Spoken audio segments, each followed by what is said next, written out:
Ya, Assalamualaikum warahmatullahi wabarakatuh. Kita kembali bersama untuk satu sesi live di mana hari ini saya akan membuat rungkaian satu siri artikel yang memang sedang berjalan di blog thethirdforce.net, ya, yang dah masuk bahagian ke-17, malah semalam dah masuk bahagian ke-18. Baik, di dalam beberapa siri live ni saya akan merungkai aspek-aspek tertentu di dalam artikel-artikel yang telah saya siarkan, ya. Dan artikel-artikel ini bersangkut paut dengan kemelut politik yang sedang melanda. Ya, memang ada kemelut politik yang sedang melanda di mana sedang berlaku pencaturan yang cukup hebat melibatkan Perikatan Nasional, di Pakatan Harapan di kedua-dua belah, dan di dalam Perikatan Nasional pula ada puak-puak tertentu dalam UMNO dan ketidaksefahaman melibatkan puak tersebut dengan PPBM. Di dalam Pakatan Harapan pula ada ketidaksefahaman di antara kumpulan kecil Anwar yang memang pada ketika ini saya lihat tidak diterima oleh majoriti, ya, MP-MP di belah Pakatan Harapan, termasuk mereka yang duduk atas pagar di dalam PKR. Ya, kita tengok PKR ni sekarang sedang makin lama makin hancur, berkecai, ya.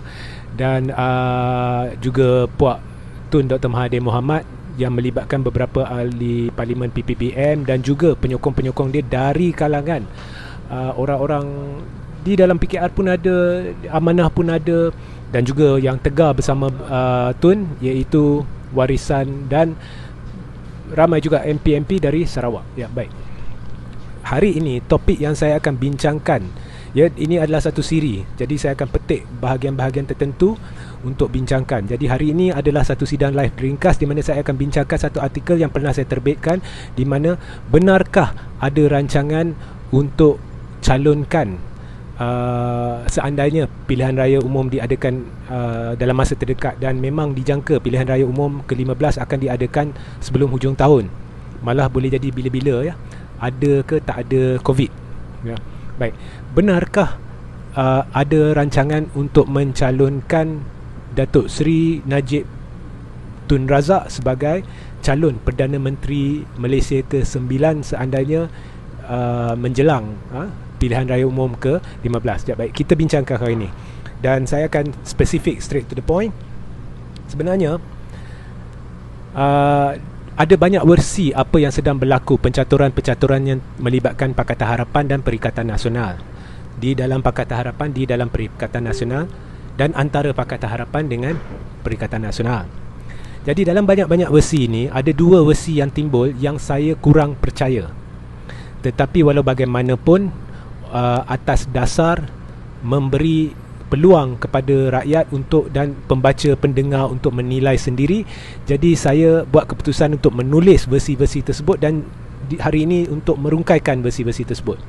Jadi ada dua versi yang saya kurang percaya, yang saya kurang yakin atas beberapa sebab-sebabnya saya tidak akan huraikan buat masa terdekat. Tetapi walau bagaimanapun saya akan huraikan bermula dengan versi pertama hari ini, ya. Now, saudara-saudari yang dah lama ikut saya, sama ada di blog The Third Force ataupun live-live saya, dah tahu saya dah banyak rungkai berkenaan dengan kewujudan puak kartel di dalam UMNO dan sebagainya. Naratif-naratif saya rasa saudara dah biasa, ya. Kedudukan Tan Sri Muhyiddin Yassin sebagai Perdana Menteri, kestabilan Perikatan Nasional yang memang dianggap rapuh, position Tun, macam bagaimana Tun boleh jadi kingmaker dan sebagainya, ya, semua saya dah rungkai. Tapi hari ini satu versi yang disampaikan kepada saya yang saya kurang yakin adalah begini cerita dia. Sebenarnya menurut versi ini, apa yang sebenarnya berlaku adalah satu perkara yang telah dirancang oleh Tan Sri Muhyiddin Yassin begitu lama. Ya, kita menjangkakan bahawa Tan Sri Muhyiddin Yassin ditunggang oleh UMNO, ditunggang oleh pihak-pihak tertentu. Malah saya juga pernah ceritakan bahawa puak kartel dalam UMNO menunggang Muhyiddin, menunggang Azmin untuk mencapai matlamatnya. Tetapi menurut versi ini, dalam pada kita menganggap Muhyiddin ditunggang, yang menunggang sebenarnya Muhyiddin, tetapi dia biarkan orang menjangka dirinya menjadi tunggangan, kuda tunggangan, untuk confuse people, mungkin the art of war dan sebagainya.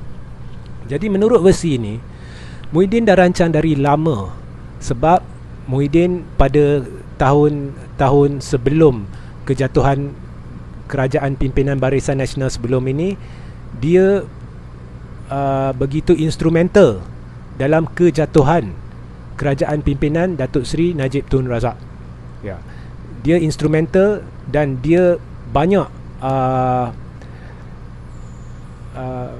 perkara yang dia lakukan, dan juga dia boleh dianggap bersubahat pada ketika itu dengan pihak yang pada ketika itu pembangkang, iaitu Pakatan Harapan ataupun spesifiknya Mahathir, Kem Mahathir, dan sehingga menyebabkan kerajaan pimpinan Datuk Seri Najib Tun Razak dinyatastabilkan. Betul ke apa yang dibuat, fakta-fakta yang dikeluarkan oleh Muhyiddin, atau salah ke, itu cerita lain. Okey, tetapi dia terlibat. Ini menjurus kepada pemecatannya dari UMNO seperti mana yang saudara-saudari tahu. Dan perkara ni sebenarnya adalah pemecatan dia oleh Najib, walaupun keputusan dibuat oleh majlis lembaga disiplin dan majlis tinggi UMNO dan sebagainya, tetapi dia dipecat terutamanya disebabkan beliau dilihat berganding bahu atas pentas pembangkang pada ketika itu, iaitu Pakatan Harapan, untuk menyerang atau mengkritik kerajaan. Ya, so itu saudara-saudari kena faham. Menurut versi ini yang saya kurang yakin, apa yang dikatakan adalah Muhyiddin selepas kejatuhan kerajaan pimpinan Barisan Nasional, beliau menjadi hampa, berang dengan Mahathir atas dua sebab. Sebab pertama, Muhyiddin rasa dirinya tidak dihargai setelah banyak berjasa untuk menegakkan perkara ni, menegakkan perkara tu dan sebagainya, sehingga terjatuhnya kerajaan pimpinan Datuk Seri Najib Tun Razak. Tetapi beliau tidak hanya sekadar dijadikan Menteri Dalam Negeri dan bukannya timbalan Perdana Menteri. Malah Muhyiddin yang boleh dianggap licik berpolitik, tidak diberi keutamaan, tetapi beliau melihat Mahathir memberi keutamaan kepada Datuk Seri Azmin Ali yang turut licik politik. Ya, mengapa saya kata Datuk Seri Azmin Ali licik politik? Sebab saudara-saudari jangan lupa, masa ketika Langkah Kajang itu memang DAP dengan Anwar tu beria-ia nak jadikan Datuk Seri Dr. Wan Azizah Wan Ismail sebagai Menteri Besar Selangor. Tetapi dengan kelicikan Azmin itu, akhirnya dia yang rampas, ya, jawatan itu, sehingga Azmin lah yang dicalonkan dan diterima sebagai Menteri Besar Selangor. Jadi Muhyiddin tu hampa, berang, dan dia tak suka Azmin. Tetapi daripada berterlagah, bergaduh dengan Azmin, dia berbaik dengan Azmin. Dia berbaik dengan Azmin. Dan persepsi yang diberikan adalah beliau akan bersetuju sekiranya ada jalan untuk ditumbangkan Pakatan Harapan demi menyelamatkan Melayu Islam daripada DAP. Tetapi menurut versi ini, seperti mana yang telah saya diberitahu, di dalam hati Muhyiddin turut nak menghancurkan Mahathir, dan sekaligus dia hendak melupakan seketa dia dengan Datuk Seri Najib Tun Razak, dan akhirnya mengembalikan tampuk kepimpinan negara kepada UMNO dengan Datuk Seri Najib Tun Razak dicalonkan sebagai calon Perdana Menteri ke-9 seandainya pilihan raya umum diadakan dalam masa terdekat. Dan seandainya kumpulan yang diketuai oleh Datuk Seri Najib Tun Razak menang pilihan raya, Muhyiddin akan berundur dari dunia politik, sebab matlamatnya memang dia dah bertekad untuk berundur dari dunia politik, dan oleh itu matlamatnya adalah untuk menghancurkan Pakatan Harapan, menghancurkan DAP, menghancurkan Mahathir, mengembalikan tampuk kepimpinan kuasa kepada Datuk Seri Najib Tun Razak, dan mengembalikan situasi seperti mana ianya sebelum keruntuhan kerajaan pimpinan Barisan Nasional pada tahun 2018. Ya. Okey, saya ulangi. Inilah versi dia secara sepintas lalu. Maknanya yang sedang diperkudakan sebenarnya adalah Azmin. Tujuan saya keluarkan versi ini adalah supaya esok saya tidak dituduh satu belah. Sebab dalam politik ni ada banyak versi-versi yang ada. Quite logical also. saya tak dituduh satu belah. Andai kata versi ni tiba-tiba turns out to be true, tetapi saya yakin ini bukan benar atas beberapa sebab. Tetapi walau bagaimanapun, untuk memenuhi keperluan siri ini, jadi saya terpaksa bertanggungjawab untuk memberitahu saudara-saudari bahawa wujud versi ini. Ya, tetapi satu perkara yang tidak diceritakan dalam versi ini adalah bagaimana Muhyiddin akan meyakinkan Datuk Seri Dr. Ahmad Zahid Hamidi untuk ke tepi, untuk memberi peluang kepada Najib. Sedangkan yang saya dipahamkan, Muhyiddin akan mula-mula menjurus ke arah penubuhan parti baru, iaitu gabungan UMNO dan Bersatu yang dikenali sebagai UMNO Bersatu.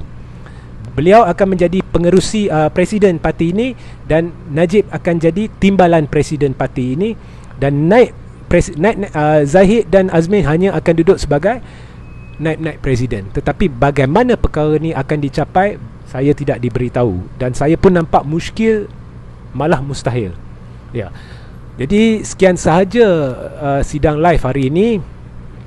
Saya akan kembali pada hari Sabtu dengan bahagian kedua, iaitu versi kedua yang disampaikan juga berhubung Muhyiddin, di mana cerita dia lain sikit.